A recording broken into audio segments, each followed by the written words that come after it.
कोई आदमी ये नहीं कहता था पार्टी का या कोई और आमजन कि बीजेपी ताकत में आओगी। कोई यूं कहते थे सारे सट्टेबाज 24-25 24 और 25, इससे फालतू बीजेपी आवेगी नहीं। मैं अकेला था, राम कुमार गौतम जो डंके की चोट पे मैंने कहा था दिन में 50 सीट आएंगी, बीजेपी की हुकूमत बनेगी और ये नायब सैनी मुख्यमंत्री बनेगा। उसको गलत नहीं मानता मैं, लेकिन अगर मैं उसके खिलाफ नहीं बोलूं तो बीजेपी की हुकूमत नहीं बनती थी। मैंने 2+2 का पढ़ा, उसके खिलाफ वो बातें कही जो मुझे नहीं कहनी चाहिए थी। उसको बुरा भी लगा होगा, बहुत बातें कही मैंने, ऐसी बातें कही जो उसने महसूस भी की होगी गौतम का मैंने क्या बिगाड़ रखा था। लेकिन अगर मैं ये नहीं बताऊं कि भाई बीजेपी लाओगे तो यो फायदा और या हुड्डा पार्टी लाओगे तो इसका यो नुकसान, वो इस लेवल तक चला गया मैं जो मुझे शोभा भी नहीं देता था। लेकिन अगर मैं उस लेवल तक नहीं जाता तो भाई बीजेपी की हुकूमत कोई कितना ही राजी हो रहा है, उस सपने में भी नहीं आई थी। 25 नहीं आवे, 35 आ गए हैं। कोई आदमी ये नहीं कहता था पार्टी का या कोई और आमजन कि बीजेपी ताकत में आओगी। कोई यूं कहते थे सारे सट्टेबाज 24-25 24 और 25, इससे फालतू बीजेपी आवेगी नहीं। मैं अकेला था, राम कुमार गौतम जो डंके की चोट पे मैंने कहा था दिन में 50 सीट आएंगी, बीजेपी की हुकूमत बनेगी और ये नायब सैनी मुख्यमंत्री बनेगा। और बाद में अनेक बार ये कहा 3 तारीख तक मेगा खतरनाक आंधी चलेगी बीजेपी की और कई कोस में कांग्रेस दिखेगी भी नहीं। ये मैं ही कहता था और कोई नहीं कहता था। और इलेक्शन का मुझे पता था। देखिए, भूपेंद्र हुड्डा से मैं घृणा नहीं करता हूं। भूपेंद्र हुड्डा अच्छा इंसान है, कोई भाई बुरा मानो 20 बार। उसकी रगों में देशभगत का खून है जो रणवीर सिंह का, उसको गलत नहीं मानता मैं। लेकिन अगर मैं उसके खिलाफ नहीं बोलूं तो बीजेपी की हुकूमत नहीं बनती थी। मैंने 2+2 का पढ़ा, उसके खिलाफ वो बातें कही जो मुझे नहीं कहनी चाहिए थी। उसको बुरा भी लगा होगा, बहुत बातें कही मैंने, ऐसी बातें कही जो उसने महसूस भी की होगी गौतम का मैंने क्या बिगाड़ रखा था। लेकिन अगर मैं ये नहीं बताऊं कि भाई बीजेपी लाओगे तो यो फायदा और या हुड्डा पार्टी लाओगे तो इसका यो नुकसान, वो इस लेवल तक चला गया मैं जो मुझे शोभा भी नहीं देता था। लेकिन अगर मैं उस लेवल तक नहीं जाता तो भाई बीजेपी की हुकूमत कोई कितना ही राजी हो रहा है, उस सपने में भी नहीं आई थी। 25 नहीं आवे, 35 आ गए हैं।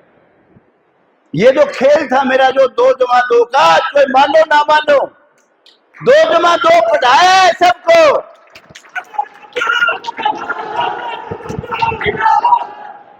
सबको समझाया।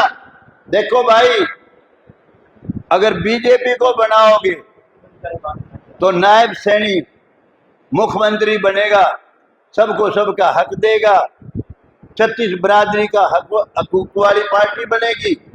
और भाई हुड्डा साहब की को अगर बनाओगे, हुड्डा पार्टी को 10 साल इसका राज देख चुके हो, बहुत बातें और कही जो मैं यहाँ नहीं कह सकता।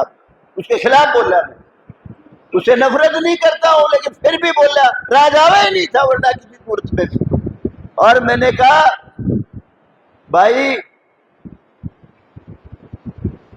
अगर चाहते हो आप हरियाणा में सबका भला हो तो 2 हरफ की बात है, कई हरफों के हिसाब से समझाया मैंने, समझ गए।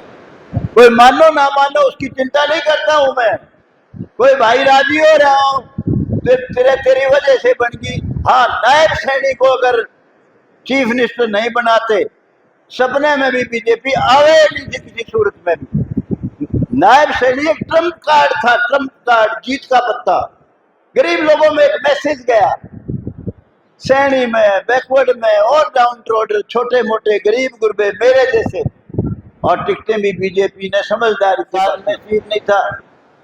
दूसरी बार जब बने तो सोच तो ये थी कि भाई हमारा अजीज है, बहुत मेहनत करके हमने इस पार्टी को खड़ा किया है। मैं फाउंडर मेंबर था इस पार्टी का पिटारा से, और उस लड़के को भी बहुत ऊंचा ले जाना चाहता था। मैं चाहता था वो शहीद देवीलाल की तरह से बहुत नाम कमावे, बड़ी इज्जत कमावे, लेकिन खैर उसकी अपनी सोच थी, अब उसका जिक्र नहीं करना चाहता मैं। अपनी अपनी सोच है। एक बार तो ऐसी भी नौबत आई थी विधानसभा में, मुझे कहने लगा कि आप कहते हो मैंने बनाया है, आप इस्तीफा दे के लड़के देख लो।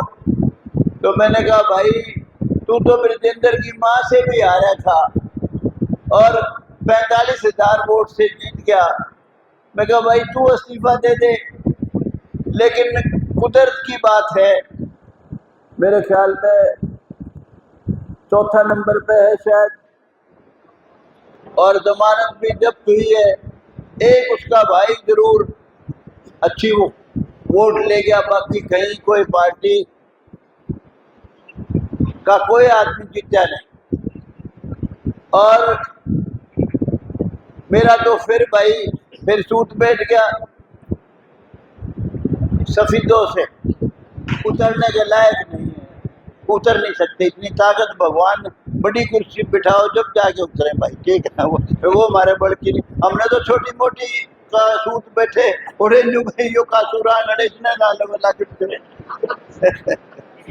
भगवान जा रहे, हर आदमी जानता है भाई हमारा भी रोल है सरकार को बनाना, लेकिन भाई चलो जो लिख रखा है आपने वो झाड़ा ले लिया, तलाशी ले ली वही एयरपोर्ट पे। वो कोई डॉक्टर मनमोहन सिंह की तलाशी नहीं थी, वो तलाशी थी इस देश की। इस देश की इज्जत नहीं थी, इस देश को कूड़ा करकट समझते थे अमेरिका और वो दूसरे देश।